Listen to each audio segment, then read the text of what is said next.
هذا الكتاب الإمام العلامة الحبيب أحمد بن زيد الحبشي، وإلى أرواح أهل زنبل وأهل فريض وأهل بكدر وأهل عينات وأهل حريضة وأهل صوون وأهل مشهد وأهل حوضة وأهل غرفة وأهل الشباب وأهل الوسيلة وأهل باب السهام وأهل البقيع وأهل الوالة وصوله وفروعه إلى رسول الله محمد بن صالح بن حفيظ بن الشيخ بكر بن صالح بن رسل الموضاع بن عمر الصافي بن عبد الرحمن المؤلم محمد بن علي بن عبد الرحمن السقاف محمد بن زين وصول فروع من أرواح جميع مشايخنا الكرام المعلمين في الدين، خصوصا روي شيخنا حبيب عبد القادر بن أحمد السقاف لرسل الحبيب سالم بن علي السقاف بن أحمد بن شرق ربيع بن علي والسقاف لروي شيخنا حبيب حيدر بن محسن بن الهلال لروي الشيخ عبد الله بن أحمد بن سودا، وإلى أرواح جميع مشايخنا الكرام ومعلمين في الدين أن الله غشاهم بالرحمة والمغفرة، وعلى ما رواه السيد الحبيب عمر بن محمد بن سالم بن حفيظ، وعلى ما رواه السيد الحبيب عبد القادر بن أحمد السقاف، وعلى ما رواه السلف الصالحون وآباؤنا الصالحون بنية الفتوح ونور الرسوخ وطيبة النصوح والقبول والإقبال صلاح كل حال، وعلى هذه النية وعلى كل نية صالحة جامعة شاملة لخيرات الدنيا والآخرة، وإلى حضرة النبي محمد صلى الله عليه وعلى آله وصحبه وسلم. الفاتحة. بسم الله الرحمن الرحيم. إياك نعبد وإياك نستعين اهدنا الصراط المستقيم صراط الذين أنعمت عليهم غير المغضوب عليهم ولا الضالين. بسم الله الرحمن الرحيم. الحمد لله الملك المعبود صاحب الكرم والجود، وصلى الله وسلم على الحامد المحمود سيدنا وحبيبنا ومولانا محمد صاحب الحوض المورود، وعلى آله وصحبه من يومنا هذا إلى اليوم الموعود. اللهم صل وسلم على سيدنا محمد نورك الساري ومددك الجاري، واجمعنا به في كل أطوارنا، وعلى آله وصحبه يا نور. أما بعد، بغينا التعلم والتعليم والتذكر والتذكير والنفع والاندفاع والإفادة والاستفادة والحث على التمسك بكتاب الله وسنة رسوله، والدعاء إلى الهدى والدلالة على الخير، ابتغاء وجه الله ومرضاته وقربه وثوابه سبحانه وتعالى. قال شيخ المصنف رحمه الله تعالى ونفعنا به وبعلومه وأسراره في الدارين آمين. رضي الله عنكم. ومن شروط الجمعة الخطبتان، وأركانهما حمد الله تعالى والصلاة على النبي صلى الله عليه وسلم، والوصية بالتقوى، وقراءة آية من القرآن مفهمة في إحداهما، والدعاء للمؤمنين في الأخيرة. Dan termasuk di antara syarat-syarat sahnya salat Jumat adalah al-khutbatani, yaitu melaksanakan 2 kali khutbah. Khutbah Jumat berbeda dengan khutbah Idul Fitri ataupun Idul Adha, karena khutbah Jumat harus lebih dahulu dilakukan sebelum melaksanakan sholat Jumatnya. Beda dengan khutbah hari raya Idul Fitri ataupun Idul Adha, itu lebih dulu sholatnya, baru kemudian setelah sholat selesai khatib naik mimbar dan menyampaikan khutbah. Itu khutbah al-Idain atau Idul Fitri dan Idul Adha. Adapun khutbah Jumat kebalikannya, salatnya dulu dilaksanakan, Jumatnya dulu khutbahnya dulu dilaksanakan, lalu kemudian baru setelah itu salat Jumatnya yang dilaksanakan. Sehingga di dalam ibarat-ibarat fikih lainnya disebutkan wa an yataqaddamaha khutbatan, yaitu hendaknya salat Jumat itu didahului oleh 2 khutbah. Nah, di dalam khutbah itu ada rukun-rukunnya. Beliau di sini menyebutkan wa arkanuhuma, dan ada pun rukun-rukun keduanya, yaitu 2 khutbah tadi. Pertama adalah hamdulillah ta'ala, memuji Allah Subhanahu wa ta'ala, mengucapkan alhamdulillah, ataupun yang mustaq daripada kalimat alhamdu, maksudnya pecahan, tasrifan dari kalimat alhamdu.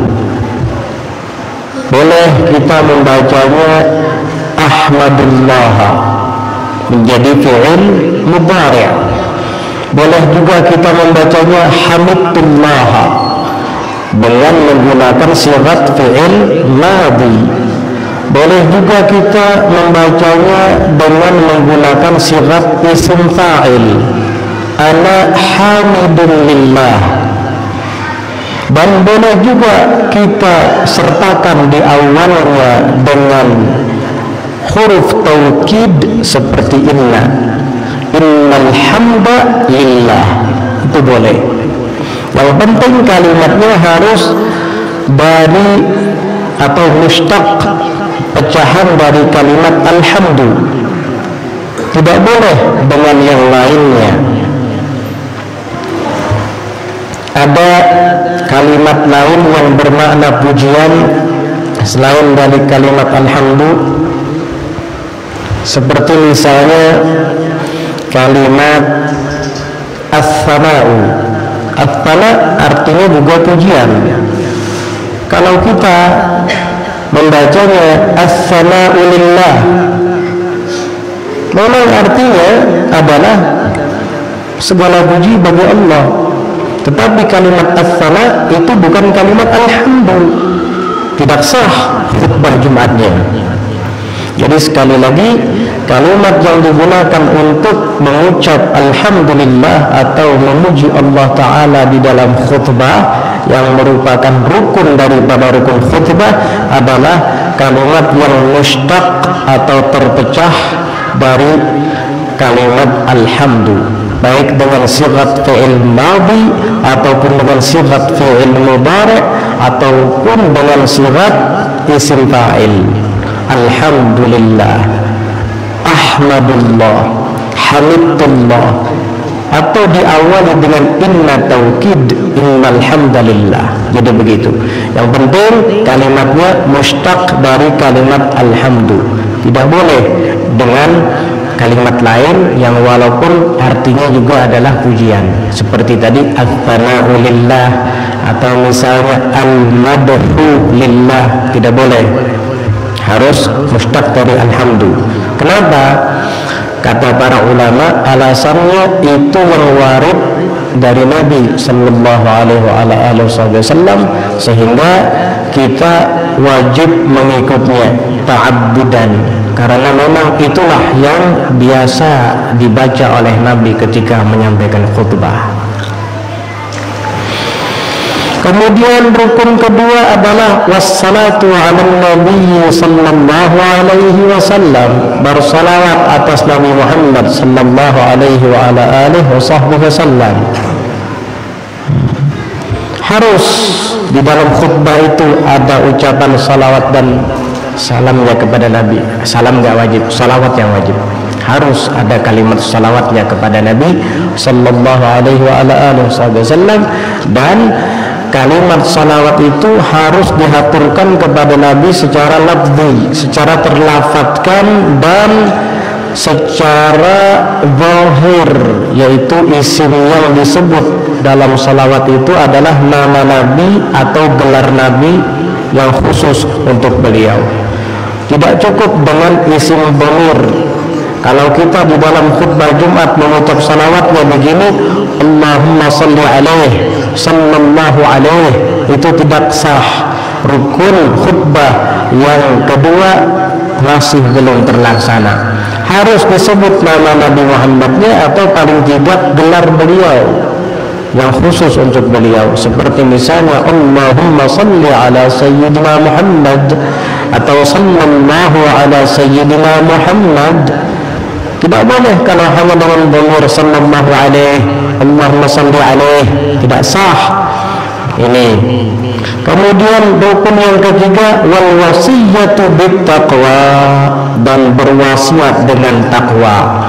Harus di dalam khutbah itu ada wasiat, pesan, ajakan untuk takwa kepada Allah. Baik itu lafadznya adalah lafadz wasiat takwa, seperti misalnya usikum wa nafsiya bitaqwallah, atau misalnya wa ana musin bi nafsi wa lakum bitaqwallah misalnya.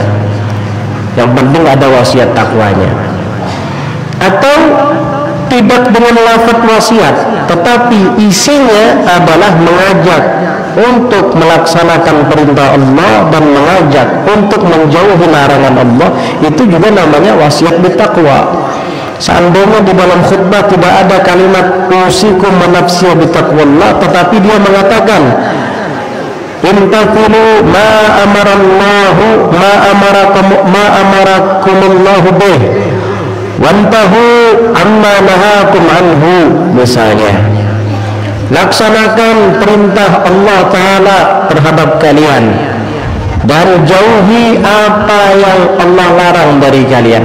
Itu sudah dianggap wasiat takwa, walaupun tidak ada kalimat usikum manafsiya bitaqwallahnya. Kenapa?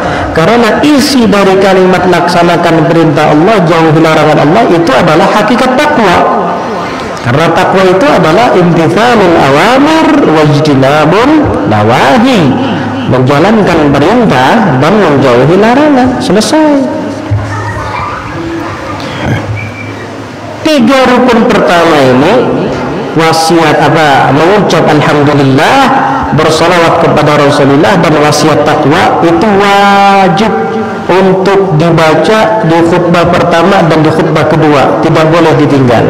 3 rukun pertama ini harus ada pada khutbah pertama dan pada khutbah kedua, yaitu mengucap alhamdulillah, kemudian bersalawat kepada Rasulullah, kemudian mengajak atau berwasiat untuk bertakwa. Ini harus ada 3 rukun pertama ini. Kemudian wa qira'atu ayatin minal qur'ani mufhimatin, alhamdulillah, dan membaca ayat daripada Al-Quran mufhimah, yang bisa memberikan pemahaman kepada pendengarnya. Di mana wajibnya membaca ayat? Fi ihdahuma, di salah satu di antara keduanya. Membaca ayat boleh di khutbah pertama, dan di khutbah kedua tidak usah lagi dibaca. Atau membaca ayat boleh di khutbah kedua, walaupun di khutbah pertama dia tidak membaca ayat. Karena rukun keempat, yaitu membaca ayat daripada ayat Al-Quran ini, tidak diwajibkan di dalam 2 khutbah tersebut, melainkan hanya di salah satunya saja. Pilih mau baca ayat di khutbah pertama atau kamu mau membacanya di khutbah kedua. Tetapi para ulama menyebutkan sebaiknya dan lebih afdal itu dibaca di khutbah pertama saja. Sehingga sering kita dengar para khatib ketika naik mimbar, mereka membaca wallahu yaqul wa qawluhul haqqul mubin. Ada juga yang mengatakan wallahu yaqul wa biqawlihi yahtadil muhtadun. Fa idza quri'al qur'anu fastami'u lahu wa ansitu la'allakum turhamun. Fa idza qara'tal qur'ana fasta'id billahi minasy syaithanir rajim. A'udzu billahi minasyaitonir rajim ila akhiril ayah. Itu biasanya dibaca di khutbah pertama kan. Setelah selesai ayatnya dibaca, Barakallahu li wa lakum fil Qur'anil azim wa nafa'ani wa iyyakum bima fihi minal ayati wadh-dhikril hakim wa thabbatana 'ala siratal mustaqim wa ajarana min khizyihi wa 'adzabil alim. Aqulu qawli hadha wa astaghfirullahal 'azim li wa lakum wa liwalidina wa li jami'il muslimin fastaghfiruh innahu huwal ghafurur rahim. Itu biasanya dibaca di khutbah pertama. Kenapa ayat itu afdalnya dibaca di khutbah pertama? Supaya khutbah pertama dengan khutbah kedua seimbang. Nah, maksud seimbang bagaimana? Karena nanti di dalam khutbah kedua diwajibkan rukun kelima, yaitu berdoa untuk orang-orang mukmin yang berkaitan dengan doa akhirat. Ini wajib dibaca di khutbah kedua. Akhirnya khutbah menjadi seimbang. Di mana letak keseimbangannya? Letak keseimbangannya di dalam setiap khutbah tadi kan sudah dijelaskan harus ada 3 ini: mengucap alhamdulillah, bersalawat kepada Rasulullah, dan berwasiat takwa, mengajak orang bertakwa. Di khutbah pertama, di khutbah kedua harus ada. Kemudian jika di khutbah pertama kita baca ayat Al-Quran yang walaupun boleh dibaca di khutbah kedua, maka rukun khutbah yang pertama itu ada 4 di sana. Iya kan? Mengucap alhamdulillah, bersalawat kepada Rasulullah, wasiat takwa, dan baca ayat. Maka nanti di khutbah kedua kita tidak usah baca ayat lagi, dan khutbah kedua pun ada 4 rukun juga nantinya dilaksanakan. Apa itu? Mengucap alhamdulillah, bersalawat kepada Rasulullah, wasiat takwa, ditambah dengan berdoa untuk kaum mukminin mukminat, muslimin muslimat, dengan doa yang berkenaan dengan akhirat. Nah, ini sehingga seimbang. Di khutbah pertama ada 4 rukun, di khutbah kedua ada 4 rukun. Jadi dua-duanya seimbang. Ya, walaupun seandainya membaca ayat itu dibaca di khutbah kedua boleh, tetapi tidak seimbang. Akhirnya nanti di khutbah pertama hanya 3 rukun, di khutbah kedua ada 5 rukun nantinya. Nah, biar seimbang 4-4, makanya ayat itu dianjurkan untuk dibaca di khutbah pertama. Tapi kalau dia mau membaca di khutbah kedua saja, ya nggak apa-apa, silahkan. Sehingga kadang kita pernah mendengar ada orang di khutbah pertama tidak baca ayat Quran, tetapi di khutbah kedua dia ada membaca innallaha ya'muru bil 'adli wal ihsan wa ita'i bil qurba wa yanha 'anil fahsya'i wal munkari wal baghi wa 'idzukum la'allakum tadhakkarun. Ini Quran ini sudah cukup itu. Kalau seandainya di khutbah pertama dia nggak baca ayat sama sekali, tapi di khutbah kedua dia ada baca itu innallaha ya'muru bil 'adli wal ihsan ila akhiril ayat. Itu ayat selesai. Yang penting ayat ini dibaca di khutbah pertama atau khutbah kedua, dan syaratnya harus mufhimah. Ayat yang dibaca itu dapat dimengerti, dapat dipahami.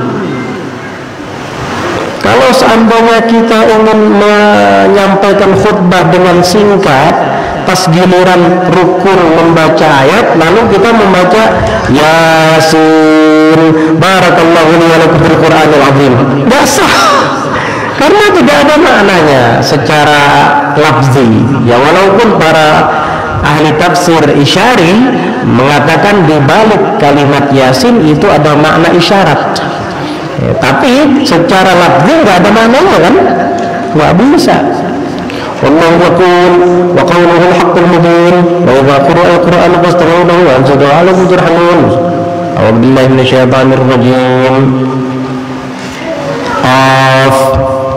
Barakallahu li wa lakum bil Qur'anil azim. Ini nggak bisa karena qaf tidak dapat dimengerti secara lafzi. Apa misalnya wallahu yaqul wa qawluhu al-haqqul mubin kaf ha wa 'ain sad, nggak sah. Paham? Jadi begitu, harus mufhimah, dapat dimengerti. Ayat tersebut memberikan pemahaman kepada pembaca dan pendengar. Walaupun kita tidak paham bahasa Arab, tetapi jika didengar oleh orang yang paham bahasa Arab, dia akan mengerti. Begitu. Kemudian rukun yang terakhir, yang kelima, seperti tadi yang sudah kita sampaikan, yaitu wadu'a'u lil mu'minina fil akhirah, yaitu doa untuk orang-orang mukmin di khutbah yang terakhir, maksudnya di khutbah yang kedua. Nah, berarti berdoa untuk umat Islam, untuk kaum mukminin, orang-orang yang beriman itu harus fil akhirah, di khutbah yang terakhir. Nggak boleh, nggak cukup doa yang ada di khutbah pertama. Makanya di dalam khutbah Jumat itu, khutib di akhir dari khutbah kedua biasanya kan membaca Allahumma ighfir lil muslimin wal muslimat wal mu'minin wal mu'minat al ahya'i minhum wal amwat innaka sami'un qaribun mujibud da'awat wa qadiyal hajat. Itu kan. Dan ingat, syarat membaca doanya itu adalah doa yang berkaitan dengan akhirat. Tidak cukup kalau hanya sekedar berkaitan dengan dunia saja, walaupun boleh, tapi tidak cukup, harus ada akhiratnya juga. Kalau seandainya ya Allah sugihkan semua umat Islam, nggak sah gitu. Kekayaan itu kan duniawi. Ya Allah jadikan semua umat Islam ini presiden. Oh, kalau semua jadi presiden siapa rakyatnya? Misalnya ya, supaya dapat jabatan. Ini kan duniawi. Ya boleh. Nah, maksudnya boleh, tapi nggak sah untuk dijadikan rukun. Sebab rukun itu harus yang berkenaan dengan akhirat. Ya walaupun kita selipkanlah yang berkenaan dengan dunia, tetapi jangan tinggal dengan doa yang berkenaan dengan akhirat, jangan ditinggal. Seperti tadi, Allahumma ighfir lil mu'minina wal mu'minat, itu doa untuk orang mukmin dan mukminat, muslimin dan muslimat, laki-laki dan perempuan, agar diampuni oleh Allah Ta'ala dosa-dosa mereka. Ya tentunya doa untuk supaya Allah ampuni dosa-dosa kaum muslimin muslimat itu berkenaan dengan akhirat. Itu begitu. Selesai rukun khutbah. Tapi kok di dalam yang disebutkan tadi nggak ada asyhadu an la ilaha illallah dan wa asyhadu anna muhammadar rasulullah atau asyhadu an la ilaha illallah wahdahu la syarikalah wa asyhadu anna sayyidana muhammadan abduhu wa rasuluh misalnya. Padahal rata-rata para khatib ketika menyampaikan khutbah ada 2 kalimat syahadat, tapi kok nggak ada tadi disebutkan di dalam rukun. Memang 2 kalimat syahadat bukan rukun, tetapi sunnah untuk dibaca. Jadi tetap baca biar khutbahnya sempurna. Di samping rukun, sunnahnya juga dikerjakan. Paham? Itulah khutbah Jumat. Mudah ya jadi khotib, mudah. Ini semua insya Allah Jumat nanti disuruh jadi khotib bisa semuanya. Rukunnya mudah sekali, cuma 5. Iya. Siap Jumat nanti gantian jadi khotib. Selesai. Jadi kalau seandainya kita khutbah, misal khutbah Jumat, naik ke atas mimbar, alhamdulillah, Allahumma shalli ala sayyidina Muhammad wa usikum nafsi bitaqwallah wallahu yaqul bismillahirrahmanirrahim qul huwallahu ahad. Dah duduk, selesai. Sampai semenit enggak? Paling semenit ya? Sah. Selesai. Kenapa? Rukunnya semua dibaca. Iya. Tapi jangan dipraktekkan begitu. Nanti ribut masyarakat. Loh, kenapa ini Bapak khotib ini? Ada apa ini? Ya. Tapi sekarang mungkin masih ada yang merespon positif. Apa? Corona katanya. Jadi khutbahnya harus cepat. Singkat-singkat ya. Jadi begitu ya, boleh, karena rukunnya sudah terlaksana. Nanti khutbah kedua begitu lagi, cuma baca ayat itu diganti dengan doa. Alhamdulillah, Allahumma salli ala Sayyidina Muhammad, usikum nafsi bidaqullah, Allahumma ighfir lil mu'minina wal mu'minat wal muslimina wal muslimat. Sudah. Aqimus shalah. Qomat. Sah. Jadi mudah sekali khutbah Jumat itu sebenarnya. Ya, dan harus pakai bahasa Arab. Rukun harus pakai bahasa Arab. Tapi kenapa khotib-khotib biasanya panjang lebar? Ya itu namanya mau'izah atau al-wa'dhu.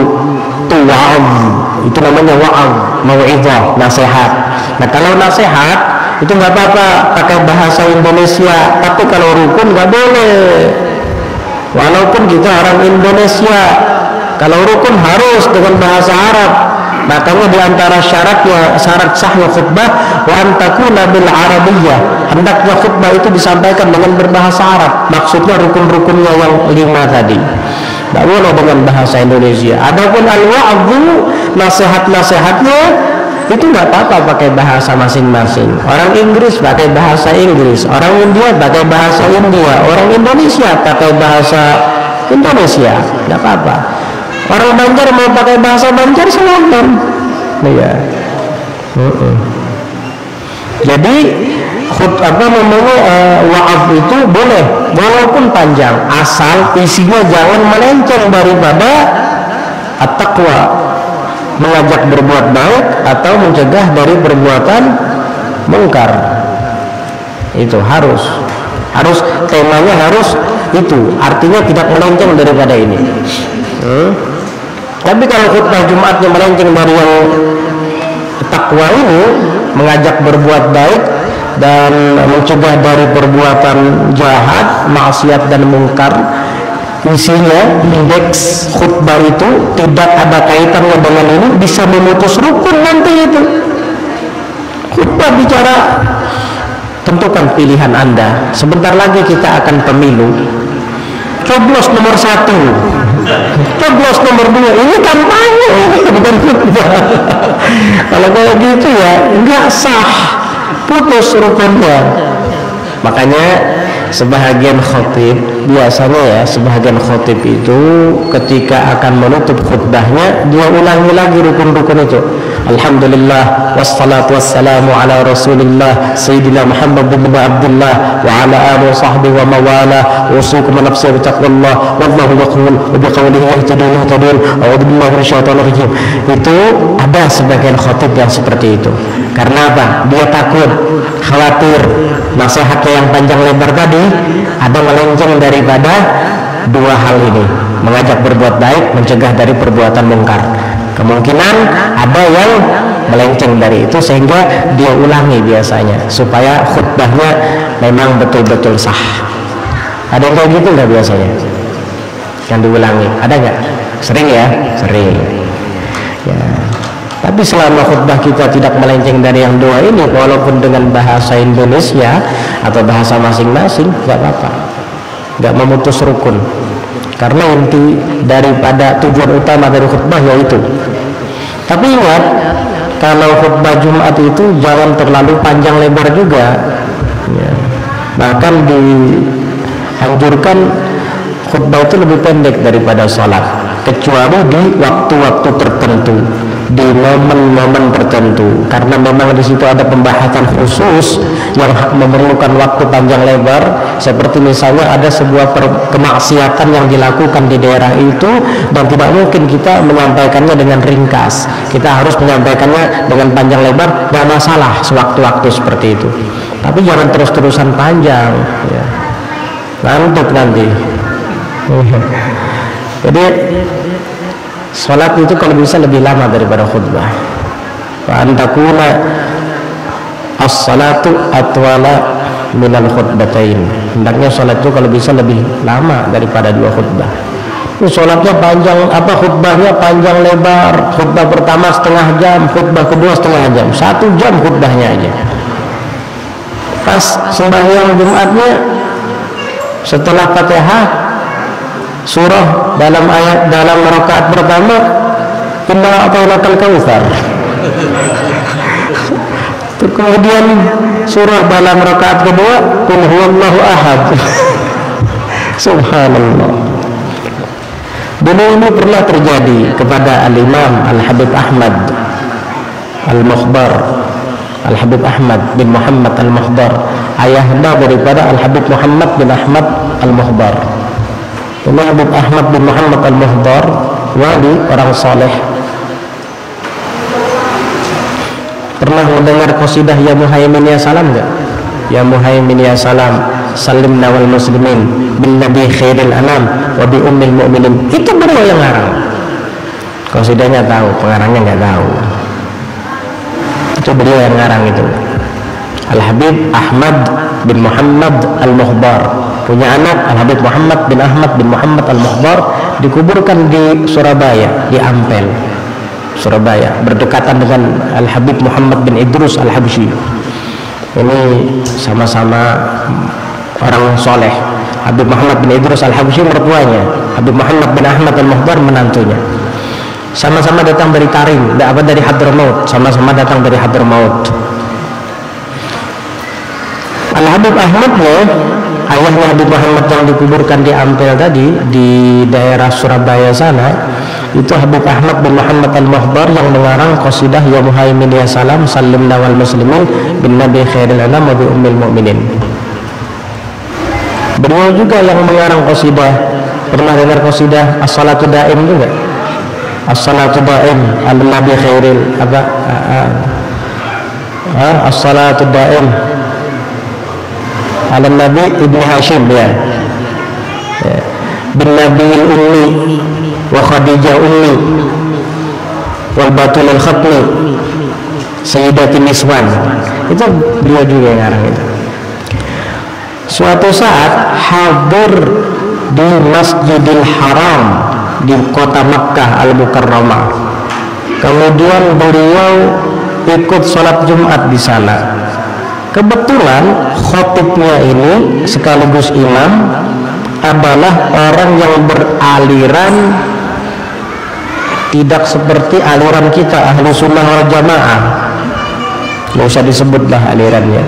Pokoknya ciri khasnya suka membid'ahkan orang, ciri khasnya suka mensyirikkan orang.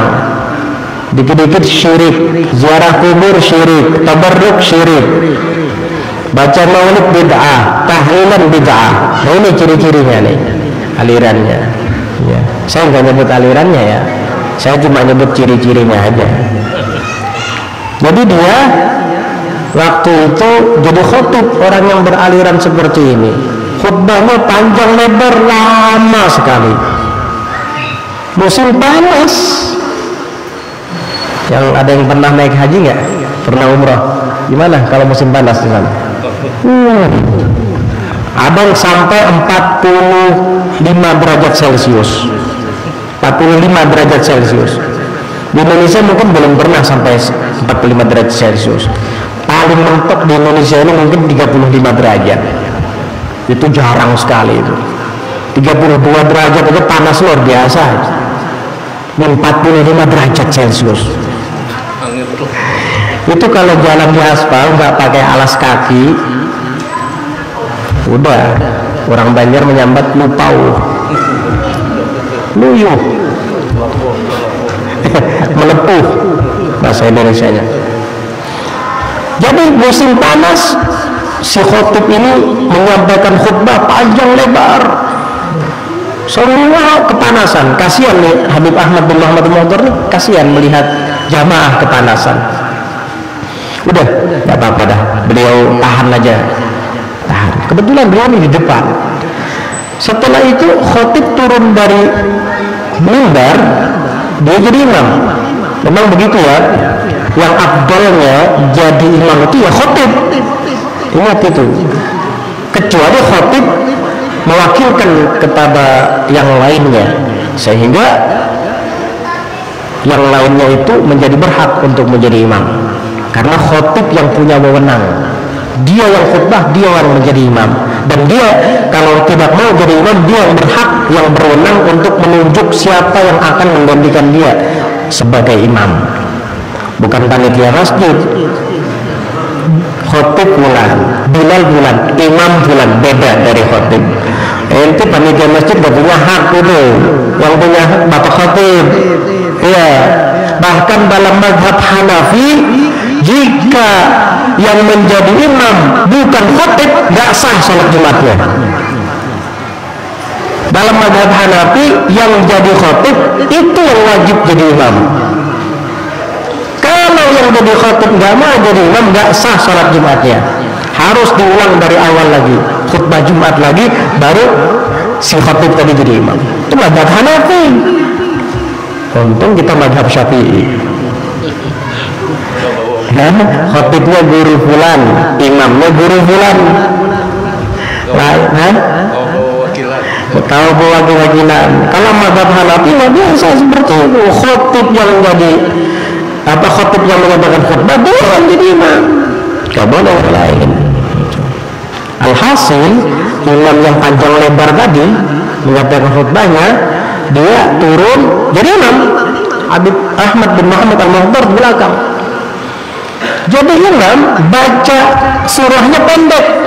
Kalau nggak salah rakaat pertama dia baca Qul a'udzu birabbil falaq. Rakaat kedua baca Qul a'udzu birabbin nas.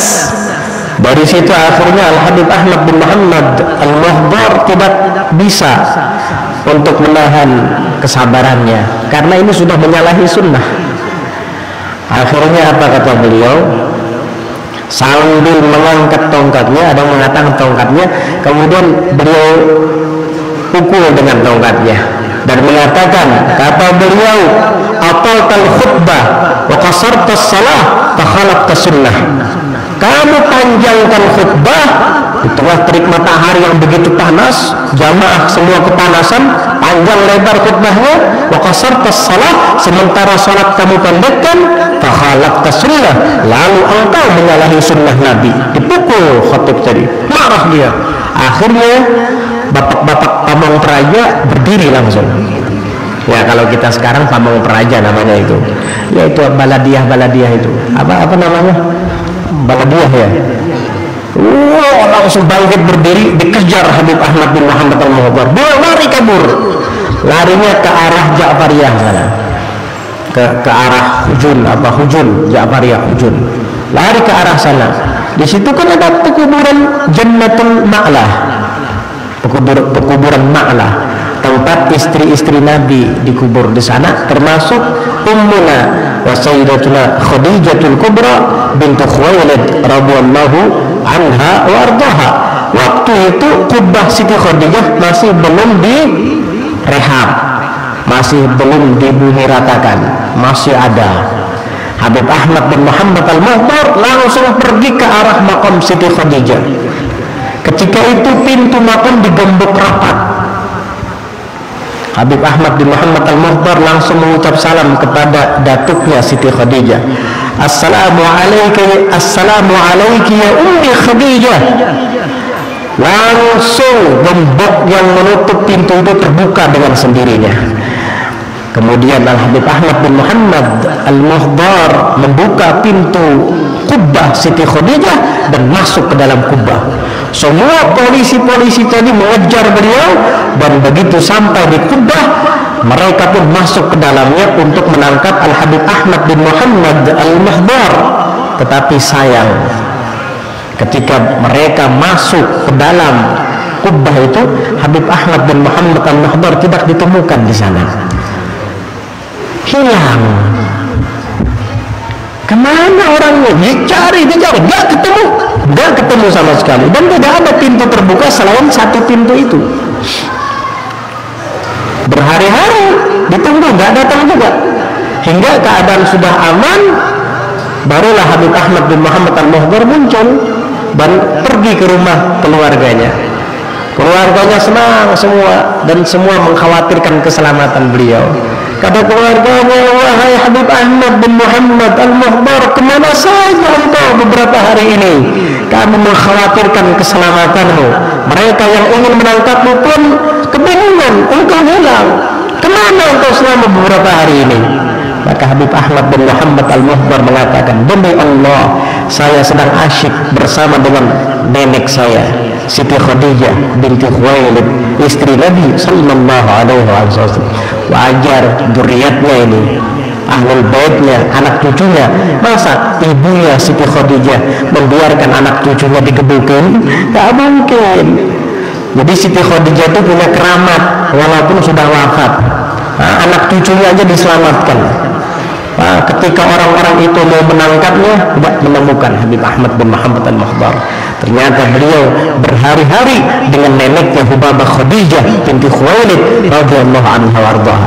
Makanya beliau pun mengarang tawassul bin nabiyil ummi wa Khadijah ummi wal batulil khatmi sayyidatin niswan.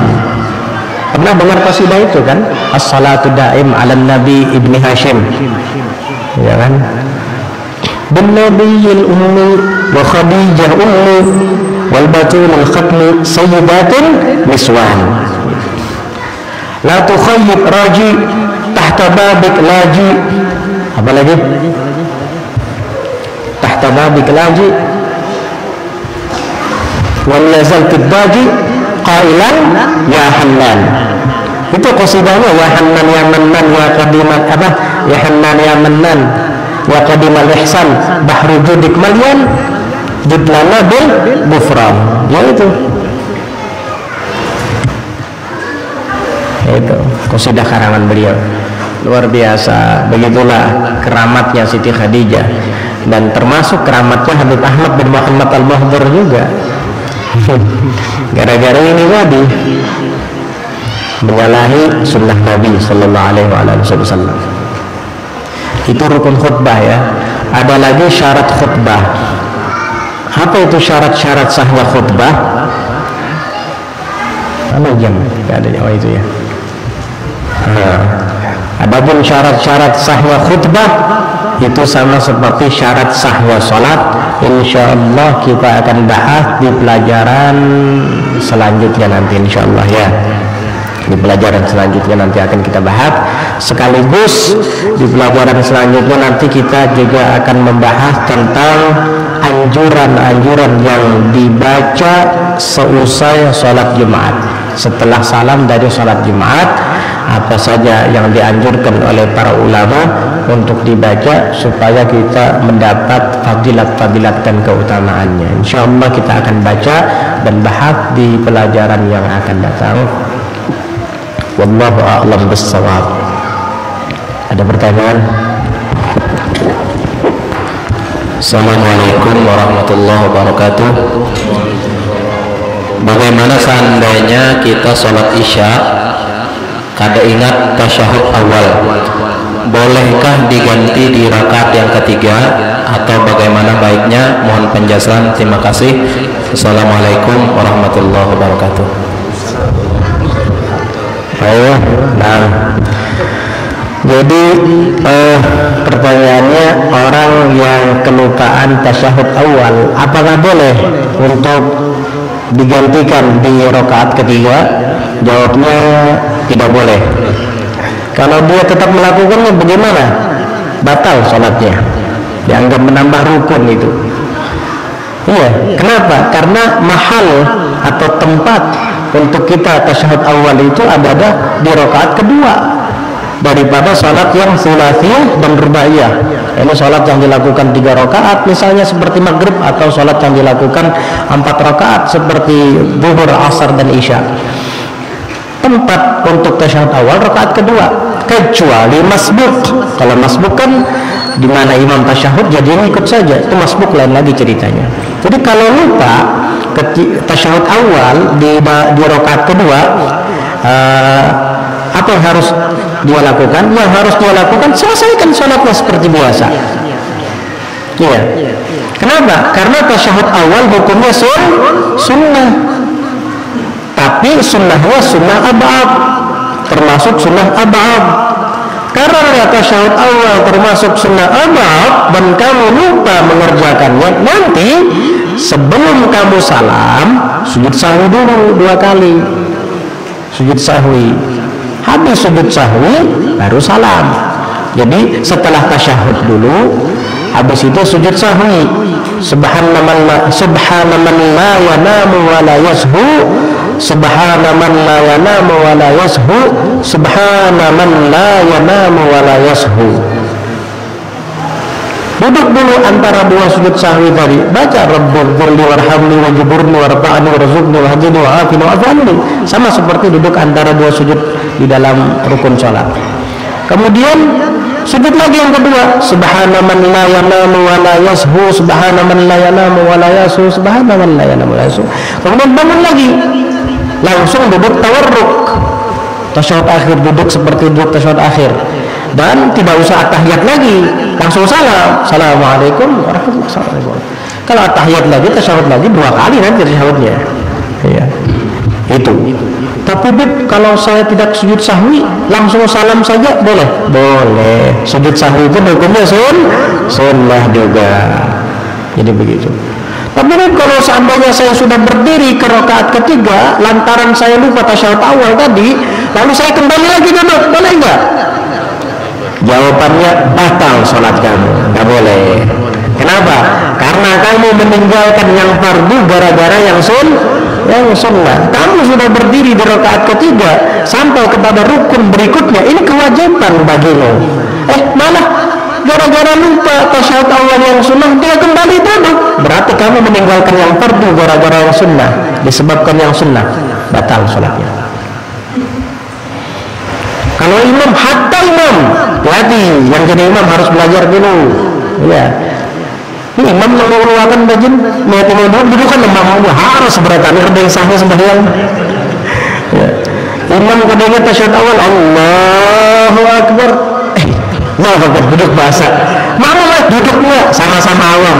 Makmumnya awam, imamnya awam. Semuanya bahasa akhirnya. Hati-hati itu. Ya. Itu orang yang sholat sendirian ataupun menjadi imam, apabila lupa tasyahud awal, gak usah duduk lagi, teruskan sholatnya sampai salam. Ya, cuma dianjurkan sebelum salam untuk sujud sahwi, disunahkan. Kalau tidak mau melakukan itu nggak apa-apa, tetapi kamu tidak mendapat pahala sunnah. Ini khusus bagi imam dan orang yang sholat sendirian. Kalau makmum, kalau makmum lain lagi. Ini harus kalian perhatikan. Ini harus kita perhatikan. Kalau makmum lain lagi. Apa? Kalau makmum ketika imam tasyahud awal, makmum ini menghayal nukar sepeda motor. Lalu dia bunyi Allahu Akbar. Pas buka mata, orang tasyahud berataan. Bagaimana ini? Duduk saja. Katanya tadi duduk nggak boleh, meninggalkan yang fardu gara-gara yang sunnah. Ini lain lagi ceritanya. Ini meninggalkan yang fardu untuk yang fardu. Kenapa? Karena kewajiban makmum mengikut imam. Berarti ini dari fardu kepada fardu. Itu lil mutaba'ah namanya. Tugas makmum adalah mutaba'ah, mengikut imam sehingga tidak batal. Bukan tidak batal lagi, wajib malah dia untuk duduk mengikut imam. Khusus untuk makmum. Amun sorangan naon jadi imam tadi kada boleh lagi boleh tarusakan. Amun hendak sujud sahwi dan itu sunnah, bagus, afdal, sujud sahwi dulu sebelum salam. Tapi kalau tidak ingin melakukan sujud sahwi ya sah-sah saja, cuma kamu tidak mendapat pahala sujud sahwi. Allahu a'lam. Mudah-mudahan terjawab. Kelas? Selesai ya. Saya sengaja tadi agak cepat sedikit karena saya pikir pertanyaannya banyak. Ternyata satu. Ya sudah kalau gitu. Boleh. Ini ada ketika sholat Jumat, ketika khatib khutbah si makmum atau jamaah tertidur sehingga tidak mendengar sebahagian daripada rukun-rukun khutbah, bagaimana hukumnya? Kemudian yang kedua, di sebuah masjid ketika khutbah sound sistemnya kurang bagus sehingga makmum tidak jelas mendengarkan rukun-rukun khutbah, ini bagaimana hukumnya? Jadi begini, wajib diantara syarat sahnya khutbah itu, ini sebenarnya akan kita bahas di malam Rabu depan insyaallah. Sebenarnya malam Rabu 2 minggu yang akan datang. Sebenarnya diantara syarat sah Jumat itu adalah isma'ul arba'ina laha, yaitu memperdengarkan minimal 40 orang yang hadir di sana bagi khutbah itu. Jadi orang yang hadir itu minimal 40 mendengarkan khutbah. Maksudnya rukun-rukun yang disampaikan tadi. Ya. Biasanya kan kalau Jumatan itu lebih dari 40, ada mungkin 100 orang ya. Nah, 40 yang mendengarkan, 60-nya tidur, nggak apa-apa. Misalnya gitu ya. Yang penting 40 yang mendengarkan harus ada. Ini kalau 70 yang tidur, 30 yang bangun, nggak sah. Karena apa? Karena yang dengar cuma 30 orang saja. Kemudian bagaimana dengan operator yang tidak berpengalaman itu? Ya tidak berpengalaman namanya.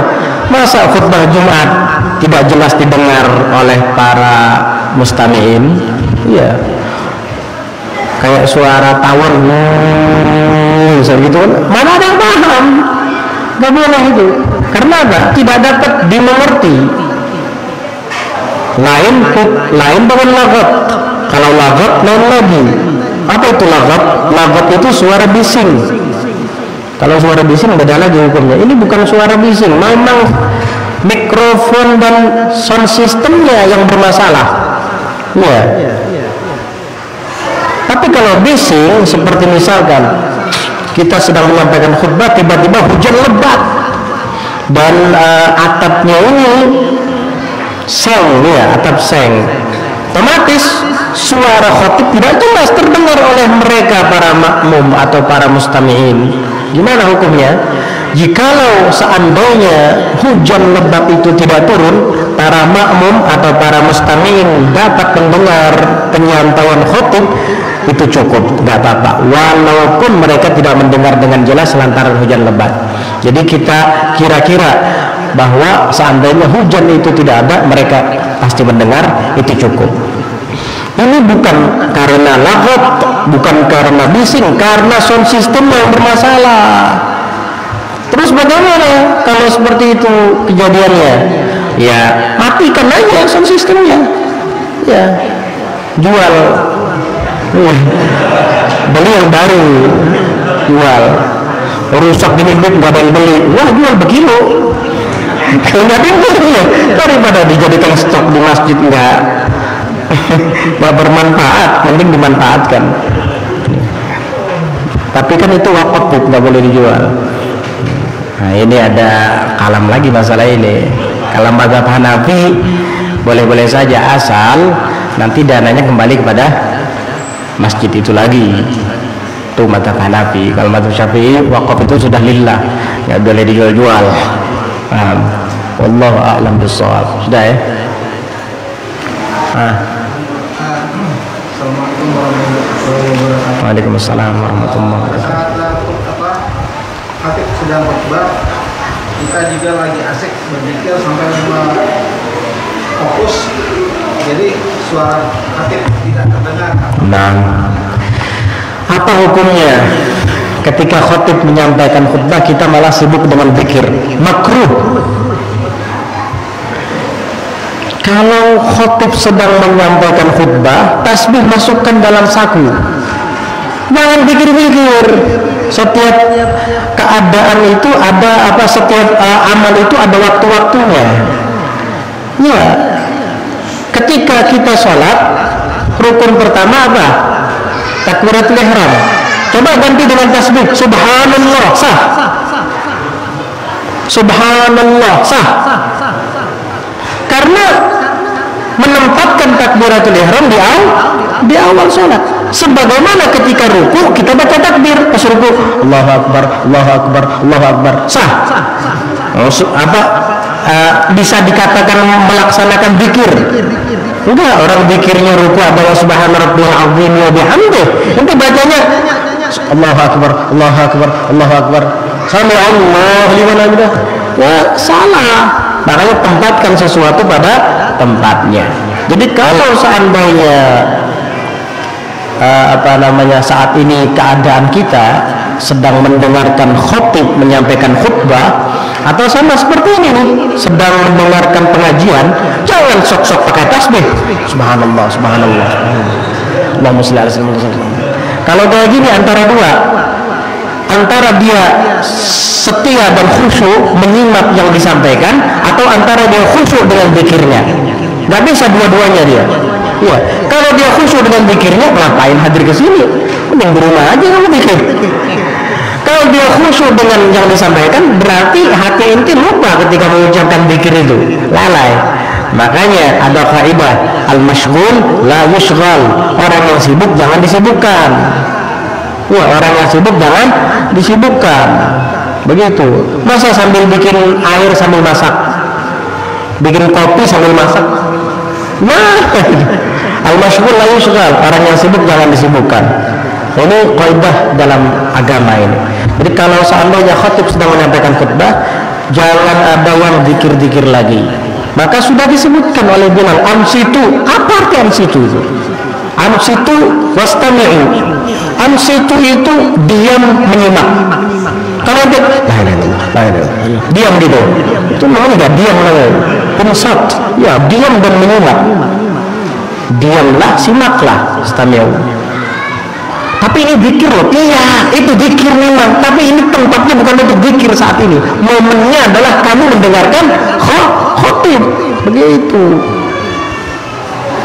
Sudah dengarkan khatib, menyampaikan khutbah sampai selesai, jangan sibuk dengan tasbihnya. Makanya tasbih simpan dalam saku, begitu ya. Ada yang kayak gitu nggak? Belum pernah gitu ya, jangan lagi kayak gitu ya. Al-masyghul la yushghal, orang yang sibuk jangan disibukkan. Makanya kalau kita melihat ada orang sedang baca rawi, pas maulidan baca rawi, walaqad tasafa sallallahu alaihi wasallam, ente datang jangan disalamani dia sedang sibuk baca rawi.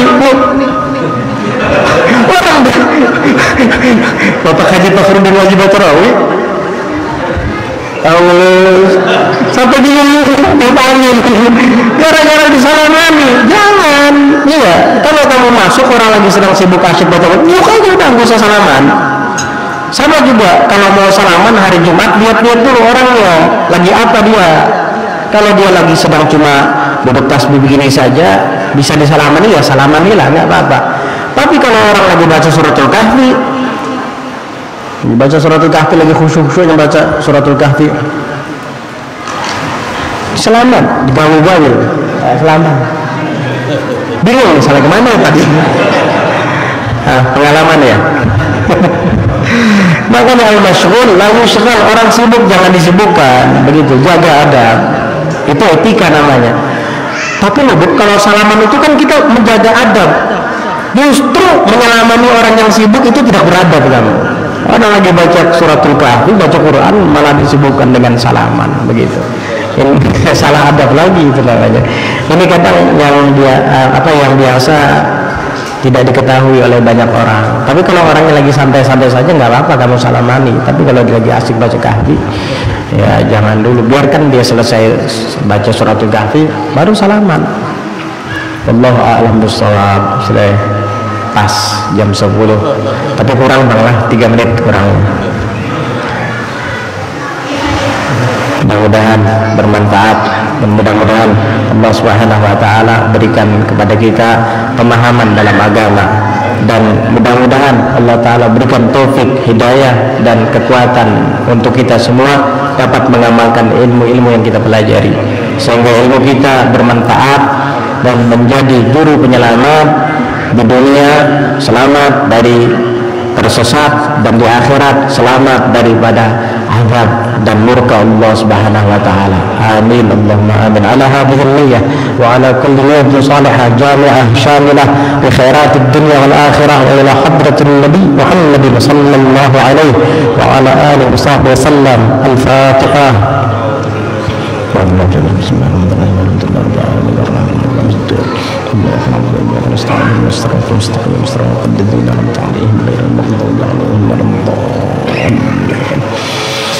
آمين. بسم الله الرحمن الرحيم. الحمد لله رب العالمين. اللهم صل وسلم على سيدنا محمد وعلى آله وصحبه أجمعين. ربنا انفعنا بما علمتنا ربنا علمنا الذي ينفعنا ربنا فقهنا وفقه أهلنا وقرابة لنا في ديننا مع أهل القطر والفا وذكر ربنا وفقنا وفقنا لما ترتدي قولا فعلا كرما وارزق الكل حلالا دائما وأخل أتقياء لنا نحظى بالخير نكفى كل شر ربنا واصلح لنا كل الشؤون وأقر بالرضا منك العيون واقض عنا ربنا كل الدين قبل أن تأتينا رسل من الوغفر واستر أنت أكرم من ستر وصلاة الله تغشى المصطفى من إلى الحق دعانا والوفاء بكتاب فيه للناس شفاء وعلى الآل الكرام الشرفاء وعلى الصحب المصابيح الغرر اللهم اهدنا بهداك واجعلنا ممن سارع في رضاك ولا تولنا وليا سواك ولا تجعلنا ممن خالف أمرك وعصاك وصلى الله على سيدنا محمد النبي الأمي وعلى آله وصحبه وسلم سبحان ربك رب العزة عما يصفون وسلام على المرسلين والحمد لله رب العالمين. Alhamdulillah, demikian tadi penyampaian nasihat dan ilmu agama yang telah kita dengarkan bersama. Terima kasih kita ucapkan kepada guru kita Habib Ibrahim bin Abdul Hamid As-Sagab. Mudah-mudahan menjadikan ilmu yang bermanfaat yang dapat kita amalkan. Amin ya rabbal alamin. Demikian acara kita, majelis kita pada malam hari ini. Salah hilaf mohon maaf. Assalamualaikum warahmatullahi wabarakatuh.